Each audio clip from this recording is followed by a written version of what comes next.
क्या आप सिर्फ अपने लिए जीते हैं या फिर आप दूसरों के बारे में भी सोचते हैं? एक राजा था जो अपने गुरु के साथ जा रहा था कहीं। रास्ते में एक भिखारी मिला भीख मांगते हुए।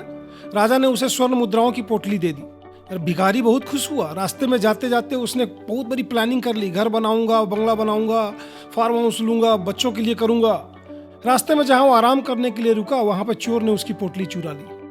वापस वो फिर आ गया भीख मांगने के लिए। अगले दिन राजा जब फिर अपने गुरु के साथ जा रहा था उसने फिर देखा उसको भीख मांगते हुए। उसे बुलाया, बुरी तरीके से डांटा। भिखारी ने सारी कहानी सुनाई। उसने कहा कोई बात नहीं, जीवन में ऐसा होता है। उसने अपनी हीरे की एक अंगूठी लेकर के उसको दे दी। ये और भी कॉस्टली था। भिखारी बहुत ही उसको ढंग से लेकर के सीधा घर पहुंचा।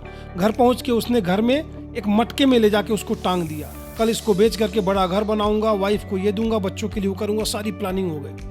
अगले दिन सुबह में उसकी वाइफ पानी भरने के लिए नदी में जा रही थी। उसने देखा मटका टंगा हुआ, उसने उसी मटके को उठाया।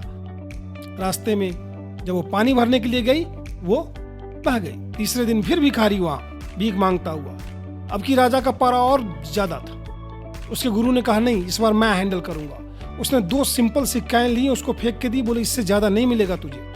भिखारी काफी दुखी सा था। रास्ते में वो सोच रहा था इन सिक्काओं से मैं करूंगा क्या। तभी उसकी नजर पड़ी एक आदमी के ऊपर जो सर पे टोकरी लेकर के उसमें मछलियां लेकर के आ रहा था। उसमें एक मछली थी जो तड़प रही थी। भिखारी ने सोचा क्यों ना मैं इन 2 सिक्कों से इसकी जान बचा दूं। उसने मछली को लेकर के जैसे ही वो नदी में फेंकने वाला था उसके मुंह से वो हीरे की अंगूठी गिरी। भिखारी बहुत खुश हुआ, मिल गया मिल गया मिल गया करके चिल्लाने लगा।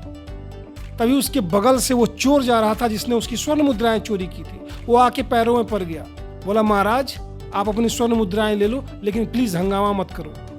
गांव वाले मुझे बहुत मारेंगे और यहाँ का राजा मुझे बहुत कठोर दंड देगा। जब राजा को यह बात पता चली उसने गुरु से पूछा कि ऐसा क्यों। उसके गुरु ने कहा कि आपके नियत से ही आपकी नियति तय होती है। पहले 2 दिन भिखारी सिर्फ अपने बारे में सोचता रहा। दूसरे दिन उसके पास मुद्राएं भले कम थी लेकिन उसने मछली के जीवन के बारे में सोचा। और यही आपकी और हमारी जिंदगी में होता है। Day 16 2026 सिर्फ अपने लिए ना जिए। जिंदगी में कुछ तो ऐसा करें जिससे आपको ये लगे कि मैंने दूसरों के लिए भी कुछ किया।